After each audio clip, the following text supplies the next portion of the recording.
Jam Radio broadcast. Live on Cars with David Simister.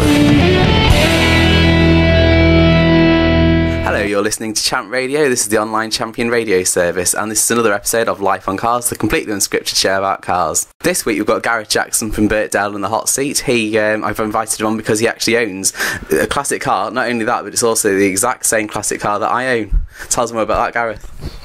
Yeah, it's not bad. It's just ready for the final hit of the paint stage and then putting back together. And what do you think it is about MGBs in particular that attracts you to them? Just a stylish roadster, isn't it? Of the 70s, basically. It's one of the early cars. It's easy to work on. Nice design. And they did some nice colours in them as well. We'll begin this week with another classic British sports car. This is the Jaguar E-Type, which next month actually celebrates its 50th birthday.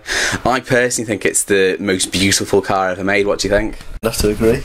It is very good. A stunning piece of machinery. I think it's. I think it's one of those cars that everybody's debate. Didn't they? Absolutely. Like the fluted exhaust on them. It's I think it's one of the first cars as well that did 150 miles an hour. Well, actually, they were lying on that one because the press car did 150 miles an hour, but that had a souped-up exhaust, had lightened glass, lightened panels, tuned engine. The normal ones would only do 140, but the idea was nice anyway. 140 is still pretty good for that age. For 50 years old, I mean, I think that's fantastic. I mean, I reckon it's one of the, along with the sort of the likes of the Mini and the MGB, it is, I think, one of the great British cars. We'll move on in that case to what Ferrari reckon are going to be the modern day E-Type, which is the replacement for the 612 Scaglietti, which was when that was around, that's just going out of production, wasn't really the best looking Ferrari. So what they've decided to do instead is replace it with their first ever estate car. This is the Ferrari FF. This stands for 4 seats and 4-wheel drive, and it's also got, how should we say, a quite distinctive rear end, very estate-like, modelled on the BMW M Coupe, I think. What do you think of that? It's different, but I'm not a fan of it, if I'm honest. I'm not a fan. It's ugly at the back end. Ugly at the back end. Wheels suit it well. The design of it's alright, but the back end's just, it looks like it's missing something. It's got 658 horsepower though. They reckon it'll do upwards of 200 miles an hour. It's more tempting for an estate. I think if that is the case, I think that is the world's fastest estate car. That's impressive. So even with the distinctive, shall we say, rear end, would you buy one if you had just under £200,000? No, I'd have to go for a saloon car or a coupe. What about another Ferrari? I'd quite like the 599. I quite like the 458 Italia, which is the smaller mid-engine one. I think that's what it was on Top Gear. It was, yeah. That was the first truly pretty Ferrari, I think, for a generation. They seemed to give it a good review, didn't they? I mean, this one apparently has got an all-new V12 engine.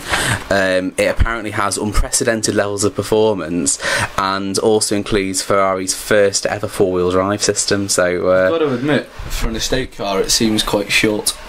Quite short. Yeah, the back end's quite short for an estate car. It has got like an elongated roof line.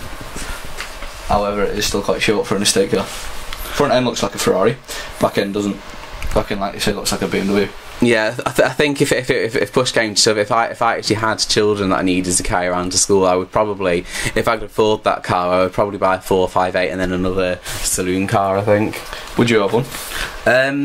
I wouldn't actually. I think I would have the 458, and then I would go to Maserati, who are actually owned by the same people who own Ferrari, and then buy a Quattroporte instead. Oh yes. Well, nice car. So we reckon it's a nice car, but we're not 100% sure whether we buy one or not. No.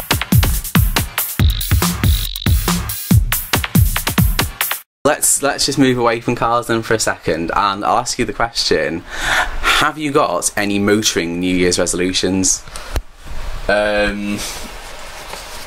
Not as such, to be honest, no. I think my only one is finishing off the MGB, which I'm getting close to. Yeah, no, I want to finish off the MGB and get the Ford Capri on the way in the summer.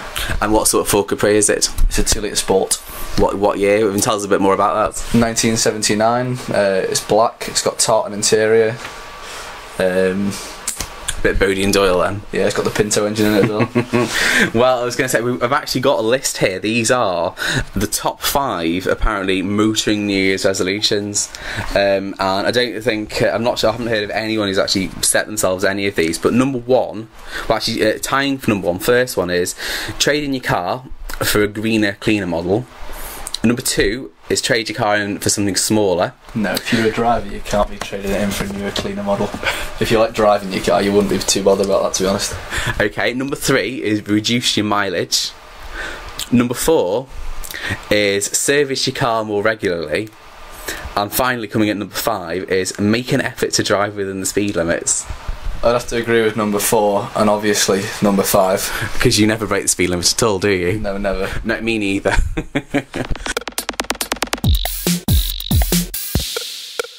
Volkswagen has come up with an answer to at least one of those, which is trading in your car for a greener, cleaner model with something called the XL1. Yes, this is a Volkswagen that does 313 to the gallon. I'd sooner have less miles per gallon and have a better looking car, because the front end looks nice. The front end, I think, looks a lot like the Scirocco. Yeah. Thinking that. Yeah. But I think the back end, do you remember the original Honda Insight from about 10 years ago? Oh dear, yes. Yeah, that's what that reminds me of. Volkswagen say that they're not going to be making that particular car, so that won't be in the showrooms anytime soon, but they say that a car that is a lot like it will be in there, so I would probably expect a Polo with the wheel spats on it. I wouldn't be a fan, to be honest. That is a nice car, but I'd sooner go for, say, 250 miles per gallon as opposed to over 300 to have a better looking car. I think that's all we've got time for this week. If anyone listening wants to join the Life on Cars radio, then get in touch. Lifeoncars.blogspot.com is the internet address. That's lifeoncars.blogspot.com. If you want to get in touch by telephone, it's 01704 392 404, or you can email me, David Simister, at david.simister@champnews.com.